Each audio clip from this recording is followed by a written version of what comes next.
Today we can go with the difference between the galvanic and electrolytic cell. Okay, galvanic and electrolytic cell. Okay, in last lecture we read about how the Zn get converted into Zn2 plus, Cu get converted into Cu2 plus. Okay, on reverse of that current will flow, electron will move from anode to cathode. Okay, in reverse of that current will be flow. Okay, हमने यहाँ पर बात किया था and यहाँ पर voltage measure किया था and this is known as electrode potential. ठीक है, this is an example of Daniell cell. Daniell cell is an example of galvanic cell. ठीक है, ये चीज का ध्यान रखना है, नोट करके रख देना है कि salt bridge, if we remove the salt bridge the circuit will not completed and that this current is going to be zero. तो यहाँ पर जो भी वोल्टेज जो हम मेजर कर रहे थे या इलेक्ट्रोड पोटेंशियल या सेल पोटेंशियल जो मेजर कर रहे थे वो जीरो हो जाएगा. याद आ रहा, लास्ट क्लास में मैंने बल्ब का एग्जांपल दिया था. ये सर्किट कंप्लीट नहीं होगा तो बल्ब जलेगा बट फॉर एन मोमेंट जलेगा. तो this clear to all of you. अब देखिए, दिस इज द अरेंजमेंट. अभी थोड़ी देर के लिए मैं ये इसको रब कर देता हूँ. ये अरेंजमेंट हमने इनिशियली बनाया था, लास्ट लेक्चर में डिस्कस किया था ये. ठीक है, ये एनोड है, ये cathode. Zinc is going to be converted into Zn2 plus. This electron यहाँ से ट्रेवल होकर यहाँ आया, Cu2 plus will accept the electron. यहाँ पर धीरे धीरे डिपोजिशन ऑफ Cu2 plus होगा, जिंक धीरे धीरे क्या हो जाएगा, कम होता रहेगा. Here the salt bridge we use, the negative part is he come to neutralize Zn2 plus and positive part यहाँ से आएगा तो यहाँ पर न्यूट्रलाइज होगा. ठीक है, यहाँ पर एक बढ़ने से पहले एक चीज ध्यान रख लेना कि सॉल्ट ब्रिज में यदि सॉल्ट ब्रिज रिमूव कर देंगे, if we remove salt bridge, ठीक है, तो ध्यान दीजिएगा कि जो वोल्टेज है वो कहाँ चला जाएगा, इट टेंड टू जीरो. ठीक है, क्योंकि सॉल्ट ब्रिज हटने से ही आपका जो इलेक्ट्रिकल यूटिलिटी वो भी मेंटेन नहीं हो रहा है. इनफैक्ट सर्किट कंप्लीट नहीं हो रहा है. इसकी वजह से करंट थोड़ी देर क्लिनिकली चलेगा, फिर बाद में बिल्कुल बंद हो जाएगा. क्लियर. तो ये चीज नोट करके रख लेना, if we remove the salt bridge the voltage is going to be zero. Voltage क्या हो रहा है, जीरो हो रहा है. ठीक है, एक हमने यहाँ पर यूज किया था KCL, but make sure KCL is not best when Ag plus Pb2 plus Pl plus so on, है ना. इस तरह के यदि यहाँ इलेक्ट्रोलाइट है जैसे Ag in Ag plus ion, Pb in Pb2 plus, thallium in Tl plus ion, यदि नहीं होगा तो KCL आपको यूज नहीं करना है. Because what happen, the Cl minus यहाँ से आएगा, Ag प्लस यहाँ से कंबाइन होगा. In ionic equilibrium we read about the Cl minus, यहाँ से Cl माइनस आएगा, Ag plus with combined with Cl minus are going to be form AgCl. Pb2 plus combined with Cl minus are going to be form PbCl2.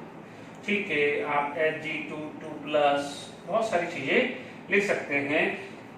ठीक है, तो KCl उस case में avoid करते हैं. उस केस में हम KNO3 या अमोनियम नाइट्रेट लिखते हैं, वो लास्ट क्लास में डिस्कस किया था. तो ये चीज भी एड ऑन कर दीजिएगा. डन. अब देखिए, यहाँ पर हम बात करते हैं, हमने जो अरेंजमेंट ले लिया है वो एक वापस से गैल्वेनिक सेल का एक अरेंजमेंट ले लिया है. ठीक है, अब हम कंडीशन 1 लेकर चलते हैं. ठीक है, फर्स्ट कंडीशंस आप लेके चलते हैं. ठीक है, this kind of a diagram it is given in NCERT text books also, first page पे ही है. ठीक है, अब हम क्या कर रहे हैं कि यहाँ पर एक एक्सटर्नल सेल या एक्सटर्नल बैटरी हम लगा रहे हैं. ठीक है, अब केस 1 क्या है, अब होता क्या है कि यहाँ पर स्टैंडर्ड वैल्यू 1.1 वोल्ट होता है. स्टैंडर्ड वैल्यू क्या होती है, 1.1 वोल्ट. डैनियल सेल में यहाँ पर सेल पोटेंशियल क्या आता है, 1.1 वोल्ट. आगे हम एक बार और वापस बात करेंगे जब हम सेल पोटेंशियल निकालना सीखेंगे, but for a moment the standard value for Daniell cell is 1.1 volt. ध्यान से ये नोट कर लीजिए. डन. अब हमने यहाँ पर क्या करा, एक एक्सटर्नल बैटरी लगा दी, एक्सटर्नल सेल लगा दिया. अब इस एक्सटर्नल सेल या एक्सटर्नल बैटरी, ठीक है, एक्सटर्नल सेल या एक्सटर्नल बैटरी, कुछ भी आप बोल दीजिए. यहाँ पर वैल्यू जो हमने डाली है ई सेल, यानी ये बैटरी का है ना. यहाँ पर स्टैंडर्ड वैल्यू क्या है, दिस ई सेल इज 1. तो हमने लेस देन क्या लगा दिया, 1.1 से लेस कर दिया. ठीक है, मान लीजिए आपका यहाँ पर एक ड्राइविंग फोर्स है, आपने अपोजिट फोर्स यहाँ लगाया है, ठीक है, या आप बोलो कि यहाँ से जो भी आप यहाँ पर करंट फ्लो कर रहे हैं तो उसके अगेंस्ट आपने 1.1 से लेस लगाया। मान लीजिए आपने 1 वोल्ट लगाया, आपने यहाँ पर जो बैटरी है 1 वोल्ट की लगाई है, बट डोमिनेटेड कौन था? सेल था। डोमिनेटेड कौन था? सेल था। तो जब सेल डोमिनेटेड था तो हुआ क्या? कुछ नहीं, जो सेल जैसा चल रहा था वैसे ही चला। जो सेल चल रहा था, क्या क्या चल रहा था? स्पॉन्टेनियस प्रोसेस हो रहा था, रेडॉक्स स्पॉन्टेनियस हो रहा था, delta G is less than 0, oxidation occur at anode, reduction occur at cathode. हाँ, ये ध्यान रखना, यहाँ पर zinc is going to be oxidized and copper is going to be reduce, ठीक है। यानी जो हमने लास्ट लेक्चर में डिस्कस किया था वही अरेंजमेंट में कोई फर्क नहीं पड़ने वाला है, ठीक है। अच्छा, अब आप देखिए यहाँ पर ई सेल सेकेंड केस, अब आप देख लीजिए यहाँ पर सेकेंड केस आप डालेंगे कि ई सेल इक्वल टू 1.1। जब ई सेल 1.1 हुआ है यानी ड्राइविंग फोर्स और अपोजिंग फोर्स एग्जैक्टली सेम हो गया है, तो इलेक्ट्रॉन का फ्लो होना बंद हो गया, करंट का फ्लो होना बंद हो गया। तो यहाँ पर जो नेट आएगा, जो यहाँ पर जो एनोड है और इलेक्ट्रॉन है या करंट है, ठीक है, यहाँ पर ये 1 था, ठीक है। अब एक चीज का ध्यान रखना, जैसे ये हुआ, जैसे ई सेल इक्वल टू 1.1 यानी second case, E cell equal to 1.1 second case में यहाँ पर क्या हुआ? जैसे 1.1 हुआ, it is going to be equilibrium cell, it is going to be equilibrium cell. तो अभी हमने लास्ट लेक्चर में पढ़ा था इक्विलिब्रियम सेल पे। आप देखिए, ना तो मैंने यहाँ एनोड ना कैथोड लिखा है। क्यों एनोड कैथोड नहीं लिखा है? क्योंकि ना तो इलेक्ट्रॉन का फ्लो हो रहा है ना करंट का फ्लो हो रहा है। इनिशियली हो सकता है थोड़ा हो, बट एक बार इक्विलिब्रियम आने के बाद क्या हो जाएगा, यहाँ पर किसी भी तरह का डिफ्लेक्शन आएगा नहीं। तो यहाँ पर क्या हो जाएगा? ई सेल 0 हो जाएगा। दूसरी बात, यदि पावर भी है तो पावर भी क्या हो जाएगा? वोल्टेज इनटू करंट हो जाता है। ये इनिशियली हमने पढ़ा है। यानी जब ई सेल इक्वल टू 1.1 आएगा उसे हम बोल देंगे इक्विलिब्रियम सेल। क्या बोल देंगे हम? इक्विलिब्रियम सेल बोल देंगे। Is it clear to all of you? Equilibrium cell के अंदर क्या हो जाएगा कि नो सेल रिएक्शन, कुछ भी सेल रिएक्शन नहीं हो रहा है, इलेक्ट्रॉन का फ्लो नहीं हो रहा, करंट का फ्लो नहीं हो रहा है। तो दूसरा केस भी क्लियर हो गया है, ठीक है। अब थर्ड केस जो है, थर्ड केस में आपने यहां पर क्या किया कि ई सेल को ग्रेटर देन 1.1 कर दिया, यानी 1.2, 1.3 कुछ भी कर दिया। इसका मतलब नाउ जो प्रीवियस ड्राइविंग फोर्स था उससे अब अपोजिंग फोर्स क्या हो जाएगा? बढ़ जाएगा।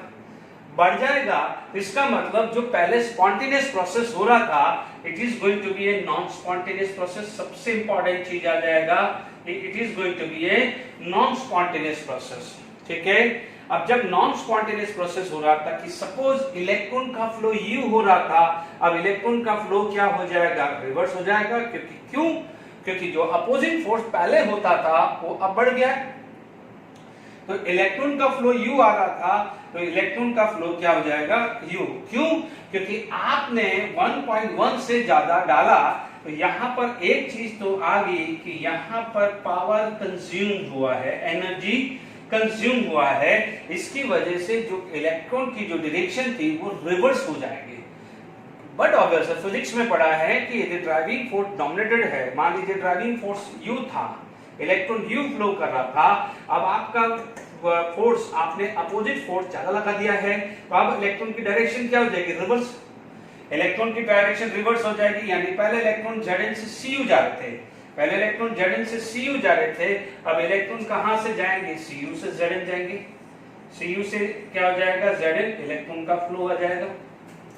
Cu से Zn क्या हो जाएगा? इलेक्ट्रॉन का फ्लो हो जाएगा, ठीक है। अब आप देखो यहां पर क्या हुआ है, इलेक्ट्रॉन का फ्लो किस डायरेक्शन में हो गया है? Cu से जिंक। इसका मतलब अब ये क्या बन गया है? एनोड, और ये क्या बन गया है? कैथोड। Is it clear? कुछ भी हो जाए, कुछ भी हो जाए, आप एक ही चीज ध्यान रखना कि एनोड पे ऑक्सीडेशन ही होगा, क्योंकि इलेक्ट्रॉन जब कॉपर से इधर ट्रांसफर होने लग गया है तो अब क्या हो जाएगा, ऑक्सीडेशन कॉपर साइड हो जाएगा, तो रिडक्शन क्या हो जाएगा, जिंक साइड आ जाएगा। यानी मान लीजिए धीरे धीरे जो पहले डेप्थ बिल्कुल जो जिंक जो इलेक्ट्रोड था वो धीरे धीरे कम हो चुका था, अब धीरे धीरे क्या हो जाएगा, यहाँ का Zn2+ will accept the 2 electron and get converted into Zn, ठीक है। यहाँ का जो Cu था it is going to be oxidized, तो 2+, यानी जो यहाँ पर डिपॉजिटेड था, जो यहाँ पर Cu2+, Cu बन के जो डिपॉजिट था वो धीरे धीरे धीरे Cu2+ में कन्वर्ट होने लग जाएगा, और जो जिंक यहाँ से जा चुका था सॉल्यूशन के अंदर वो धीरे धीरे एक्सेप्ट करेगा electron and start to convert into Zn, it start to convert into Zn। तो हुआ क्या, पहले क्या था, अपने आप से केमिकल रिएक्शंस हो रही थी, zinc is going to be oxidized, Cu2+ is going to be reduced, इसलिए हमने उसको स्पॉन्टेनियस बोला था। वहां पर इलेक्ट्रिसिटी जनरेट हुई थी और वो इलेक्ट्रिसिटी हमने यूटिलाइज की थी, जबकि यहाँ पर हमने बैटरी बाहर से लगाई है, बाहर से ये कुछ जनरेट नहीं हुई, ये तो हमने बैटरी लगाई है, इसलिए हम इसको क्या बोलेंगे, नॉन स्पॉन्टेनियस प्रोसेस। ध्यान दीजिएगा, it is not natural occurring, ठीक है। यहाँ पर पावर यूज हुई, पावर कंज्यूम हुआ, तो जो अपोजिंग फोर्स है वो बढ़ गया है, तो इलेक्ट्रॉन का जो फ्लो है वो इधर जाएगा, कहाँ, from this side to this side जाएगा। Is it clear to all of you, यानी आप लोगों को ये सारी चीजें समझ में आ रही होगी, ठीक है। यानी ध्यान दीजिएगा, ये एनोड हुआ तो ये क्या हो गया है, कैथोड। Is it clear. तो अब ये जो सेल हुआ है, ये जो सेल बना है, इसको आप बोलते हैं इलेक्ट्रोलाइटिक सेल। तो इलेक्ट्रोलाइटिक सेल, और यहां पर पहले क्या था, ये केस नंबर 3 है, ठीक है। टेक्स्ट बुक में डायग्राम 3 दिए हुए हैं, आराम से अच्छे से डायग्राम बना दीजिएगा, ठीक है।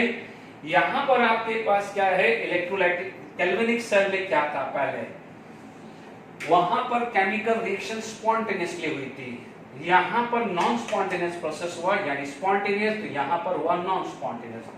वहां पर इलेक्ट्रॉन फ्लो कहां से हो रहा था, जिंक टू कॉपर हो रहा था, बट यहाँ पर क्या है, उल्टा, कॉपर से जिंक हुआ है। एक चीज क्लियर होना चाहिए कि oxidation occur at anode only and reduction occur at cathode, कुछ भी हो जाए, सिर्फ इलेक्ट्रोड तो चेंज हुआ, पहले एनोड जिंक था, अब एनोड क्या हो गया, कॉपर बन गया। तो एनोड ध्यान दीजिए, पहले ये एनोड था, अब एनोड ये हो गया, गलती मत करिएगा। Is it clear, electrolytic cell clear हो गया है, ओके। अब यहाँ पर क्या जाएगा, ये कैथोड हुआ है और ये एनोड, तो यहाँ तक समझ में आ गया। तो पहला केस क्या जाएगा, if less than 1.1 behave as a galvanic or voltaic cell, if it is equal to 1.1 can behave as equilibrium cell, and if it is greater than 1.1 can behave as electrolytic cell, ठीक है। यहाँ तक clear हो गया है। अब हम इस पे बेस जेडब्ल्यू में 2015 का क्वेश्चन डिस्कस करते हैं। चलिए जेडब्ल्यू में 2015 का क्वेश्चन हम डिस्कस करते हैं, ठीक है। तो a variable opposite external pressure E external is applied to the cell Zn2 plus 1 molar Cu2 plus 1 molar। ये जो है this is the cell representation. अभी हम इसके बाद वाले जो टॉपिक में सीखेंगे कि हाउ टू रिप्रेजेंट, बट इतना समझ लीजिए this side is anode, this side is cathode, ठीक है। अभी अपन ने टेंडेंट सेल का अरेंजमेंट लिया है of A potential external is 1.1। अभी अपन ने केस पढ़ा था कि वहां पर ई सेल इक्वल टू 1.1, यह एक स्टैंडर्ड वैल्यू है, ठीक है। When E external is less than 1.1 volt and potential 1.2 V respectively electron flow, यानी अब आपको देखना है, ध्यान दीजिए, ये पहला केस था कि जहां पर ई एक्सटर्नल 1.1 वोल्ट था, यानी ई एक्सटर्नल 1.1 वोल्ट होगा तो this is the case of galvanic और वोल्टेज सेल या डेनियल सेल जो भी है, because Daniell cell is an example of galvanic and voltaic cell आ जाएगा। Is it clear to all of you? ठीक है। यहाँ पर पोटेंशियल क्या है, 1.2 वोल्ट है, इसका मतलब this value is greater then 1.1, यानी दिस इज द, ये क्या बन गया है आपका इलेक्ट्रोलाइटिक सेल, ठीक है। ये क्या बन गया इलेक्ट्रोलाइटिक सेल, ये क्या बना है गैल्वेनिक सेल। अब आप एक ही चीज का ध्यान दीजिए, यहाँ पर आपको कंफ्यूज करेगा, बट कंसेप्चुअली यदि आप क्लियर हैं, जैसे कुछ बच्चे बोलेंगे कि जैसे कोई दिमाग में आया कि 1.1, तो उनको पता है कि इलेक्ट्रोलाइटिक सेल के अंदर यदि आप बात करें इलेक्ट्रोलाइटिक सेल गैल्वेनिक सेल की बात करें, तो गैल्वेनिक सेल के अंदर क्या होता था कि इलेक्ट्रॉन एनोड से कैथोड जाता था। कहां जाता था? एनोड से कैथोड जाता था। तो हो सकता है बच्चे को कंसेप्ट क्लियर नहीं है, तो वो बोलेगा no doubt external pressure is greater than this, यानी अपोजिंग फोर्स डोमिनेटेड हो गया है, तो इलेक्ट्रॉन क्या होगा? कैथोड टू एनोड हो गया। बट मैंने अभी आपको एक्सप्लेन किया है, कुछ भी हो जाए ऑक्सीडेशन अकर एट एनोड, उस एनोड पे ऑक्सीडेशन होगा। कितना भी बैटरी कुछ भी चेंज कर दो, oxidation occur at anode and reduction occur at cathode. तो एनोड पे ऑक्सीडेशन होगा तो release of electron will transfer to the cathode where acceptance of electron occur, उसे क्या बोलोगे? रिडक्शन। तो आप क्या बोलोगे? कुछ भी हो जाए, भले ये केस हो, हमेशा इलेक्ट्रॉन यदि फ्लो होगा, it is always occur from anode to cathode. Option क्या क्या दिया हुआ है? Anode to cathode, cathode to anode, C stand for cathode and A stand for anode. Cathode to anode, anode to cathode. Cathode to anode in both case and anode to cathode in both the case. The right answer is anode to cathode is both the case. क्योंकि क्या है? At anode oxidation occur and cathode reduction occur.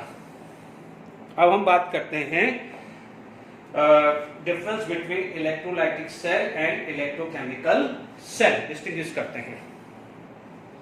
चलिए, this is the table of galvanic और voltaic cell and electrolytic cell. ठीक है, 1 by 1 हम already पढ़ चुके हैं, इसी को सिर्फ एक बोर्ड पे लिखा है और कुछ नया नहीं है।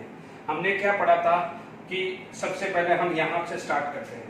ठीक है, redox reactions occur which is spontaneously, क्या हुआ था? Zn is going to be oxidized and Cu2 plus is going to be reduced। उसकी वजह से क्या हुआ था? डेल्टा जी रिलीज हुई थी and it will convert into the useful work. तो केमिकल एनर्जी यानी oxidation reduction gate convert into the electrical energy. ठीक है, यहाँ पर ये भी क्लियर हो गया। अब इसमें क्या हुआ था, आप देखेंगे हमने एक्सटर्नल एक बैटरी लगाई थी जिसमें EMF ग्रेटर देन 1.1 था, या जो भी गैल्वेनिक सेल का जो भी स्टैंडर्ड वैल्यू होगा उससे ज्यादा आप एक्सटर्नल बैटरी लगाते हैं, तो आप क्या बोलोगे? उसमें आपने क्या है? EMF is given to cell, यहाँ पर क्या है? EMF is generated. यहाँ पर क्या हुआ? EMF जनरेट हुआ, EMF is given to cell. जब EMF गिवन टू सेल है यानी उसका external cell is greater from E cell, E cell से यदि external cell ज्यादा है तो definitely EMF is given to cell, यानी electrical energy get converted into chemical energy, but that chemical energy is not spontaneous। ठीक है, it is non spontaneous। देखिए यहाँ पर non spontaneous है। ठीक है, तो यहाँ पर आप ध्यान रखेंगे क्योंकि बैटरी ने खुद EMF दिया है, इसलिए इसको हमने क्या बोला है? Non spontaneous. ठीक है, कई बार इसको नो रिडॉक्स भी लिख सकते हैं, बट ठीक है, नहीं भी कंफ्यूजन रहे तो एटलीस्ट आप लिख दीजिए यहाँ पर नॉन स्पॉन्टेनियस केमिकल रिएक्शंस होगी। ये भी क्लियर हुआ। अब आप देखो यहाँ अभी गैल्वेनिक सेल में एनोड नेगेटिव होता था, cathode positive, but electrolytic cell में एनोड पॉजिटिव होगा और कैथोड क्या होगा? नेगेटिव होगा। वहां पर 2 इलेक्ट्रॉन इन डिफरेंट कंटेनर थे, Zn 2+ में था, Cu2 प्लस में था, but both the electron in same container, this are inner electrode. ठीक है, तो ये आपके पास एक डिफरेंस आया है। एक डिफरेंस और लिख सकते हैं, यहाँ पर सॉल्ट ब्रिज इसको चाहिए, इसमें सॉल्ट ब्रिज होता है, और यहाँ पर salt bridge Sp salt bridge इसके अंदर नहीं, यहाँ पर कोई भी सॉल्ट ब्रिज रिक्वायर नहीं होता है। हमने इनिशियल क्लासेस में पढ़ा हुआ है A for anion, A for anode, anion get attract toward anode, C for cation, C for cathode, and cation get attract toward cathode। cation का रिडक्शन होगा, anion का क्या होगा? ऑक्सीडेशन। ठीक है, तो आई होप गैल्वेनिक सेल और voltaic cell and in दोनों के बीच में हमने डिफरेंस क्लियर कर लिया है। नेक्स्ट टॉपिक हम बात करते हैं टाइप ऑफ इलेक्ट्रोड की बात करते हैं। there are the various three types. One is active electrode. Okay, active electrode, no doubt itself go for oxidation,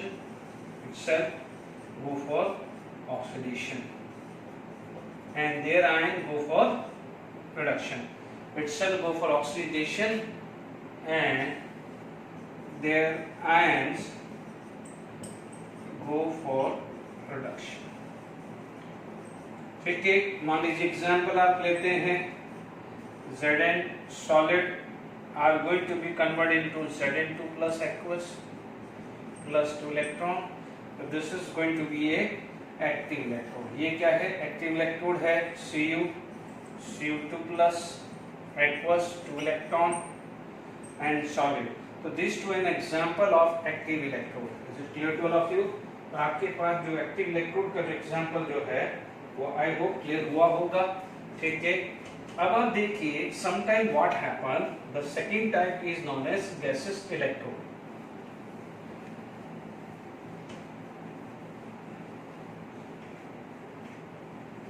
देखिए sometime what happen, second case जो आ जाता है gas electrode. We all know that, जैसे मान लीजिए आपको बोलेंगे हाइड्रोजन, ठीक है, हाइड्रोजन की बात करें तो नो डाउट मान लीजिए मैं एज ए हाइड्रोजन की बात करूं, मैं बात करूं क्लोरीन की बात करूं, ब्रोमीन की बात करूं, आयोडीन, ऑल आर गैस. तो ठीक है, no doubt they are actively participate in reaction. ये खुद अपना इनका खुद का ऑक्सीडेशन या रिडक्शन हो सकता है.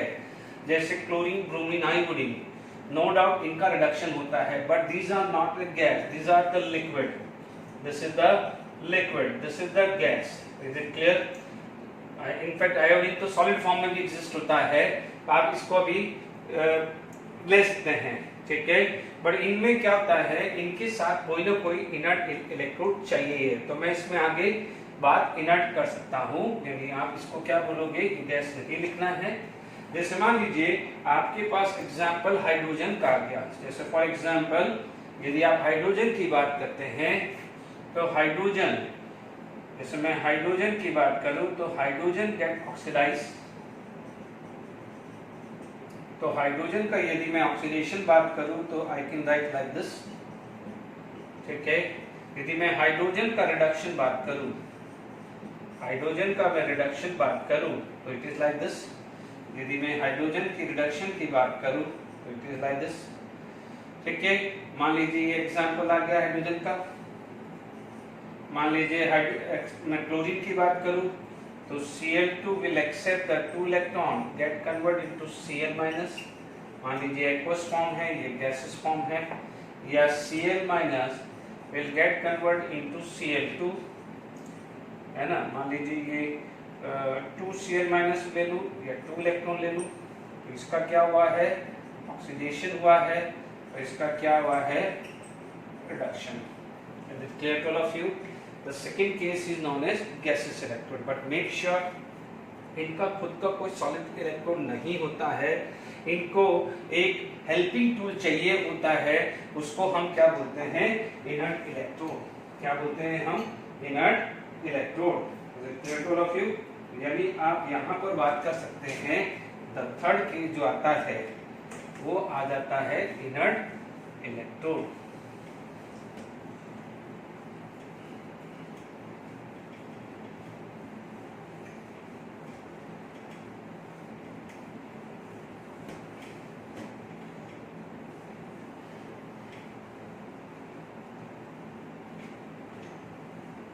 ठीक है, थर्ड केस जो आ जाता है इनर्ट इलेक्ट्रोड. देखिए इनर्ट इलेक्ट्रोड मोस्टली जो आते हैं, inert electrode, what the inert electrode will do,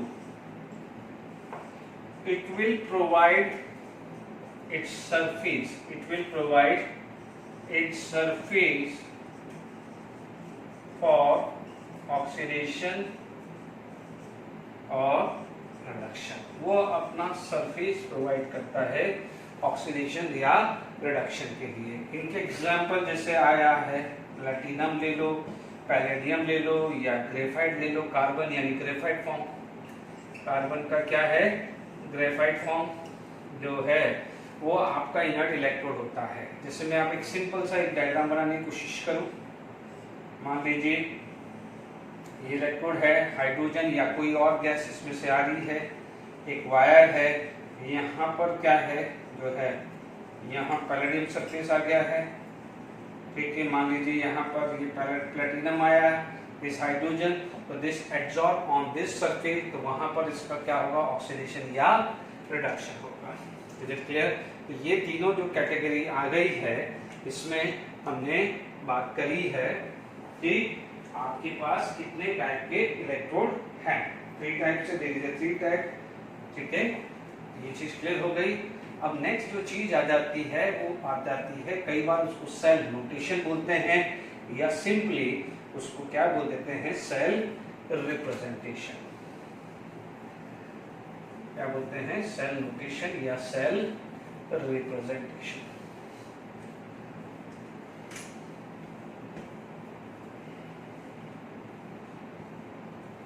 ठीक है, सेल नोटेशन या सेल रिप्रेजेंटेशन, ठीक है। अब देखिए सेल नोटेशन या सेल रिप्रेजेंटेशन, सेल रिप्रेजेंटेशन, ठीक है। यहां पर जो भी सेल रिप्रेजेंटेशन है, ठीक है, मैं डायरेक्टली डायग्राम बता दूं, इसमें आप ध्यान रखना कि मान लीजिए आपके पास कोई भी एग्जांपल था, ठीक है। मान लीजिए Zn, मैं एग्जांपल लेके ही क्लियर कर देता हूं, Zn plus Cu2 plus aqueous will give Zn2 plus aqueous and Cu, ठीक है। अब इसको रिप्रेजेंट करना है, आपको पता है ये रिएक्शंस कहाँ हुई है, एनोड पे हुई है, और ये रिएक्शंस कहाँ हुई है, कैथोड पे, ठीक है। यदि इसका सेल्फ रिप्रेजेंटेशन लिखना है तो क्या करेंगे, ध्यान दीजिए, यहाँ सॉलिड से एक्वस हुआ है, that means the phase is going to be change. Cu2 plus से Cu हुआ है तो phase is going to be change. If the phase is going to be changed between electrode and electrolytic solution, so it is separated by vertical line like this. It is separated by vertical line, या कभी होगा। And यहाँ पर ये जो चीज आई है, यानी आप देखेंगे Zn से Zn2 प्लस हुआ है तो Zn से Zn2 प्लस हुआ है तो एनोड आएगा। These two vertical line indicate salt bridge, यानी ये जो vertical line है salt bridge के लिए रिप्रेजेंटेशन काम आता है। अब आप देखिए यहाँ पर आप बात कर सकते हैं Zn से Zn2 प्लस, तो यहाँ पर क्या हुआ है, Cu2 प्लस एक्वस से Cu बना है। हालांकि इसमें मैं एक चीज और ऐड कर सकता हूँ कि होता क्या है कि सपोज यहाँ पर एक्वस फॉर्म है तो some time molarity can also given, ठीक है। अज्यूम कर लेते हैं कि C1 कंसंट्रेशन है और इसका क्या है C2, यानी एक्वस कॉमा एक्वस यानी फेज। मान लीजिए 1 मोलारिटी है तो 1m लिखा होगा, 2 मोलारिटी है तो 2m लिखा होगा। सिमिलरली यहाँ 3 मोलारिटी या 4m मोलारिटी। जब आगे नर्स इक्वेशंस करेंगे तो इस टाइप के रिप्रेजेंटेशन आएगा, वहां से ही आप C1 C2 टाइप के कंसंट्रेशन निकाल पाओगे। तो ये चीज पहले चीज क्लियर हो गई, ओके। अब मान लीजिए आपके पास यदि मान लीजिए हाइड्रोजन है, क्या है, हाइड्रोजन। देखिए नो डाउट मैंने यहाँ पर किसी तरह का कोई डिक्टेशंस करके नहीं लिखवाया, टाइम वेस्ट नहीं करना, डायरेक्टली इस पे भी जो एग्जांपल है उसी से ही आपको क्लियर हो जाएगा, ठीक है। चाहो तो आप एनसीईआरटी में नोट्स करके लिख सकते हैं यदि उसमें अवेलेबल है या कोई भी रेफरेंस बुक से, ठीक है। कई बार क्वेश्चन आ जाता है कि which is the correct representation. मान लीजिए सेकंड एग्जांपल मैंने ले लिया, जैसे मान लीजिए यहाँ पर एक आया है Cu2 प्लस एक्वस और यहाँ पर आपके पास मान लीजिए गैस फॉर्म है, तो it is going to be oxidise and it is going to be reduce, ठीक है। नो डाउट फेज चेंज हुआ है, तो आप क्या बोलोगे, H2 गैस से H2 गैस से आप क्या लिखोगे, यहाँ पर H2 गैस जो लिखा है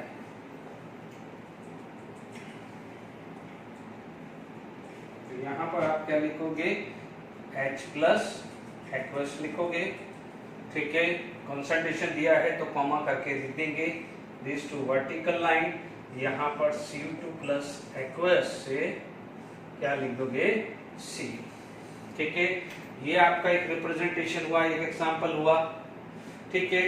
अब मान लीजिए आप यदि हाफ रिएक्शंस पे करेंगे, यदि मैं मान लीजिए कुछ एग्जांपल लें, जैसे हाफ रिएक्शंस के रिप्रेजेंटेशन लें, वो आप देखें ना, मान लीजिए हाफ रिएक्शंस कोई है, हाफ रिएक्शन का मतलब कोई एनोड पे हो रही हो या कैथोड पे, यानी ये एक हाफ रिएक्शन होगी तो ये भी क्या हो जाएगा, हाफ रिएक्शन। तो हाफ रिएक्शंस भी यदि कोई लिखना है तो आप कैसे काम कर सकते हैं, जैसे मान लीजिए आपके पास कोई केस ऐसा आया कि Cr3 plus will accept the electron get convert into Cr plus 2। ध्यान दीजिए दोनों के दोनों एक्वस फॉर्म है, दोनों के दोनों क्या है, एक्वस फॉर्म, बिकॉज वो रिडक्शन हो रहा है।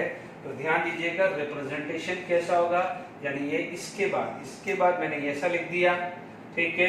आप बोलोगे Cr3 प्लस, क्योंकि दोनों की फेज सेम है तो यहाँ पर नो डाउट एक्वस लिखा, कॉमा Cr2 प्लस एक्वस। अब आप देखो both are solid, both are aqueous form. तो अब आप देखिए सॉलिड कहाँ है, तो इसका मतलब जब आपके पास सॉलिड इलेक्ट्रोड नहीं है तो these are not consider as active electrode. तो जब वो एक्टिव इलेक्ट्रोड नहीं होता है तो now it require inert electrode. तो हो सकता है यहाँ पर कार्बन आ जाए, C फॉर कार्बन, या कार्बन की जगह क्या है, प्लेटिनम भी आ सकता है। Make sure this is inert electrode, इसे क्या बोलते हैं, inert electrode. Is it clear? मान लीजिए आपके पास ये एग्जांपल आया, ठीक, सॉरी यहाँ पर अपन ने इनर्ट इलेक्ट्रोड नहीं लिखा है, तो यहाँ पर भी क्या आ जाएगा, प्लेटिनम आएगा। ध्यान दीजिएगा मोस्टली जो इनर्ट इलेक्ट्रोड होता है, यदि एनोड साइड है तो एक्सट्रीम लेफ्ट में लिखना है, और कैथोड साइड है तो एक्सट्रीम राइट में लिखना है। Is it clear to all of you? अब आप देखिए सपोज आपके पास ऐसा केस कुछ आ रहा है कि AgCl will accept the electron and are going to be form Ag।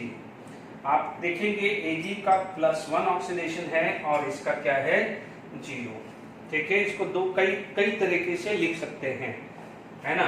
ध्यान दीजिएगा AgCl था, इसमें AgCl और सॉलिड, तो Ag भी क्या हुआ है, सॉलिड, ठीक है। या मान लीजिए कई बार आप इससे भी लिख सकते हैं, सॉरी AgCl यदि एक्वस फॉर्म बनाते हैं, यदि मैं इसको एक्वस फॉर्म बनाता हूं तो Ag हुआ और Cl माइनस, कई बार इस तरह से भी रिप्रेजेंटेशन लिख लेते हैं, या तो इस तरह का भी रिप्रेजेंटेशन होता है, या आप देखेंगे, ठीक है।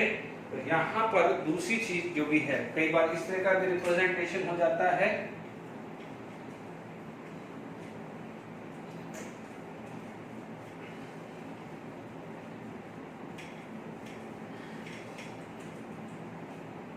ठीक है। AgCl का इस तरह का भी रिप्रेजेंटेशन हो जाता है, या क्योंकि अपन Ag इसमें हुआ क्या है, Ag plus aqueous plus electron, ठीक है, Cl minus aqueous and it is going to be convert into Ag, यानी Cl माइनस बच गया है।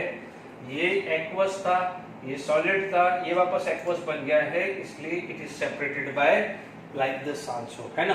बट कई बार इसको ऐसे भी लिख सकते हैं। इसका दूसरा वे ये भी है कि AgCl यानी comma Cl minus and Ag, यानी AgCl का मतलब Ag plus Cl minus, Cl minus बच गया है but Ag plus gate convert into Ag। तो दोनों तरीके से लिख सकते हैं, ये खासकर ध्यान रखना है। Is it clear? AgCl aqueous, क्योंकि यहाँ पर एक्वस फॉर्म है तो going to be convert into solid, Cl minus बच गया है, क्योंकि Ag प्लस का ही रिडक्शन हुआ, Cl माइनस बच गया है। या दूसरा तरीका ये है, ये भी ऐसा भी देखने को मिल सकता है, Ag plus gate convert into Ag plus gate convert into Ag Cl minus, क्योंकि दोनों एक्वस फॉर्म है इसलिए यहाँ पर क्या है, कॉमा आया है। ये एक्वस है, ये सॉलिड है, तो it is separated by vertical line आया है। तो यहाँ पर आप कैसे सेल रिप्रेजेंट कर सकते हैं, मैंने 2 एग्जांपल आपको दिए हैं। ध्यान दीजिएगा, यदि दोनों फॉर्म एक्वस है, हालांकि ये सॉलिड फॉर्म थी इसलिए यहाँ पर कोई इनर्ट की रिक्वायरमेंट नहीं आई, ये दोनों एक्वस है तो यहाँ पर क्या जाएगा, इनर्ट की रिक्वायरमेंट आएगी। Is it clear to all of you? यानी यहाँ पर इनर्ट की रिक्वायरमेंट आएगी। मान लीजिए आप एक एग्जांपल करते हैं, ठीक है।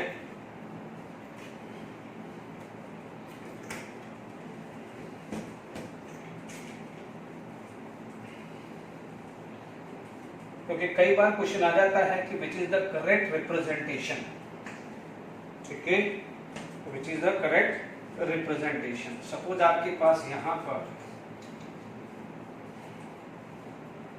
ठीक है, यदि आपके पास क्वेश्चंस है, मान लीजिए यहां पर कोई क्वेश्चंस आ गया है कि Sn + 2 aqueous +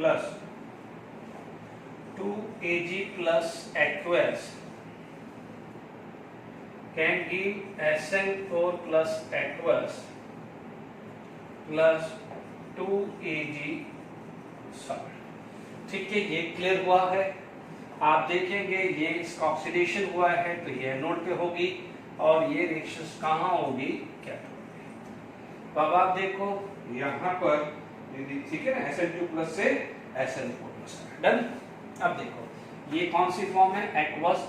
ये फॉर्म कौन सी, एक्वस। +2 से +4 हुआ है तो इसका ऑक्सीडेशन, +1 से 0 हुआ है तो ये रिडक्शन। तो पहले ये चीज क्लियर होगी कि एनोड पे कौन है, एनोड पे ऑक्सीडेशन वाला होगा, तो कैथोड पे कौन होगा, रिडक्शन। तो Sn+2 से क्या हुआ, कन्वर्ट +4। बट ध्यान दीजिए ये भी एक्वस, ये भी एक्वस, तो कॉमा आया, ये एक्वस लिख दिया, ये एक्वस लिख दिया और दोनों के बीच में क्या लिख दिया है, comma. It is separated by 2 vertical line.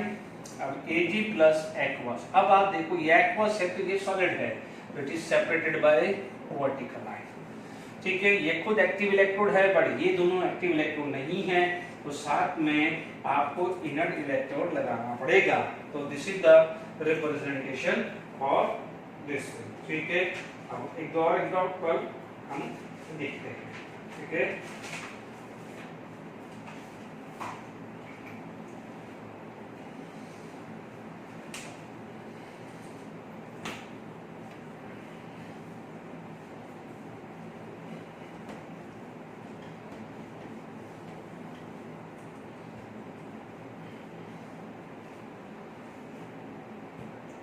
देखिए, अब मान लीजिए एग्जाम्पल आपके पास दिया है, ठीक है। मान लीजिए आपके पास एग्जाम्पल दिया हुआ है कि रिप्रेजेंटेशन कुछ दिया हुआ है कि Zn से Zn2+ एक्वस, ठीक है, और separated by 2 Br2, sorry Br- से Br2 और प्लेटिनम, ठीक है। ये तरीका ध्यान से अब समझना।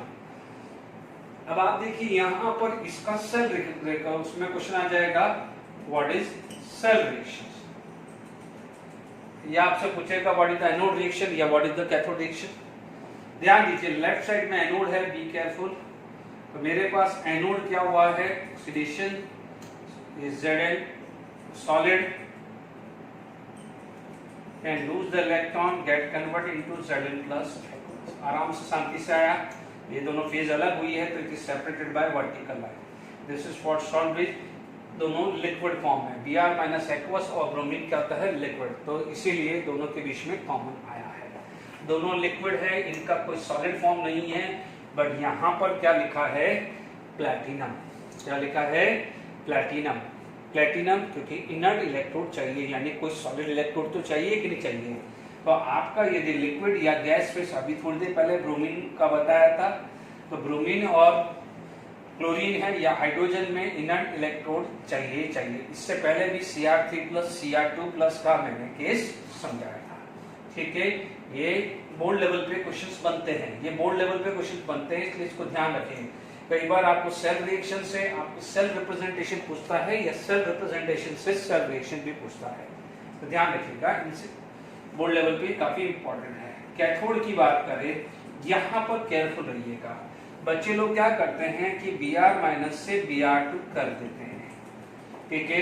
बी केयरफुल, Br माइनस से Br2 यानी -1 से 0, यानी this is the case of oxidation, this is the case of oxidation. तो ध्यान दीजिए, हड़बड़ाहट में ऐसे के ऐसे ही नहीं लिख देने का है, इसका मतलब ये ऐसे के ऐसे लिखने का नहीं है। Is it clear to all of you? यानी यहाँ पर आप ऐसे नहीं लिखेंगे।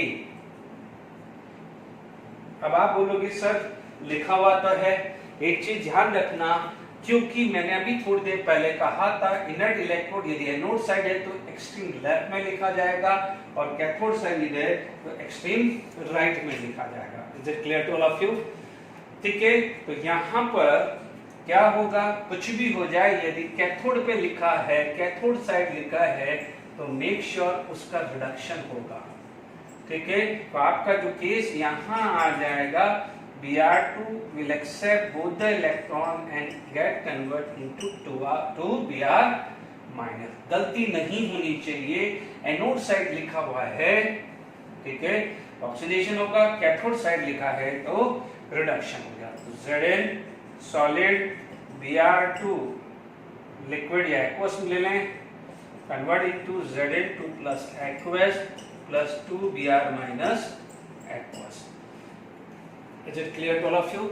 इसी तरह का यहाँ पर Cl माइनस और Cl2 भी आएगा, Cl माइनस और Cl2 भी आएगा, गलती नहीं करना है। Is it clear to all of you? Okay, अब देखिए एक और क्वेश्चन कर लेते हैं, इस पे फिर ये टॉपिक आपका स्ट्रॉन्ग हो जाएगा, ठीक है। ध्यान दीजिएगा,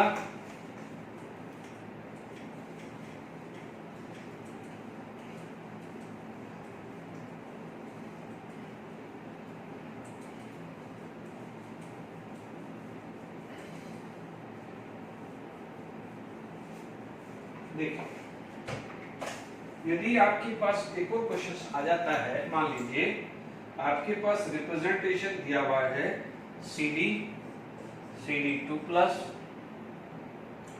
separated by Cl minus AgCl and Ag, ठीक है, AgCl Cl माइनस Ag। ध्यान दीजिए, जो भी सॉलिड इलेक्ट्रोड एक्सट्रीम लेफ्ट होगा या एक्सट्रीम राइट होगा, ये ध्यान रखिएगा, ठीक है। यहाँ पर ये एनोड है, तो ये क्या है, कैथोड साइड। एनोड पे क्या होता है, ऑक्सीडेशन, तो आप एनोड की रिएक्शंस क्या लिखोगे, Cd gate convert into Cd plus 2 electron, ये आ जाएगा एक्वस फॉर्म, ये आ जाएगी solid form. Is it clear? अब आप देखो कैथोड की बात, ये बात करें, ठीक है, तो यहाँ पर आपके पास कैथोड की बात करें तो कैथोड पे क्या हुआ है, अब आप देखो Cl माइनस, तो इधर भी Cl माइनस, ये भी -1, तो ये भी -1, बट Ag +1 है तो ये क्या हुआ है 0, यानी आपकी रिएक्शन होगी AgCl will accept the electron and get converted into Ag। Is it clear to all of you? यहाँ पर आ जाएगा और Cl माइनस एज सच बच जाएगा, यानी ये +1 से +2, बट हाउ मेनी इलेक्ट्रॉन, 2, तो ये 2, ये 2, ये 2, ये 2 आएगा, क्योंकि दोनों साइड चार्ज बैलेंस करना है। तो final reaction to AgCl will give Cd2 plus 2 Ag and 2 Cl, ठीक है, यहाँ तक क्लियर हो गया। तो ये बहुत इंपॉर्टेंट जो सेल रिप्रेजेंटेशन का जो मैंने टॉपिक दिया है, ये बोर्ड लेवल पे बहुत इंपॉर्टेंट है। हाँ, जेडब्ल्यू एमसीक्यू में सेल रिप्रेजेंटेशन पे क्वेश्चन आ सकता है, कई बार AgCl या कुछ भी Cd2+ को यहाँ रख दे, Cd यहाँ रख दे, या इनर्ट Ag को यहाँ रख दे, या कुछ भी अरेंजमेंट चेंज कर सकता है। Is it clear? तो ठीक है, this is the end of today topics. Thank you very much.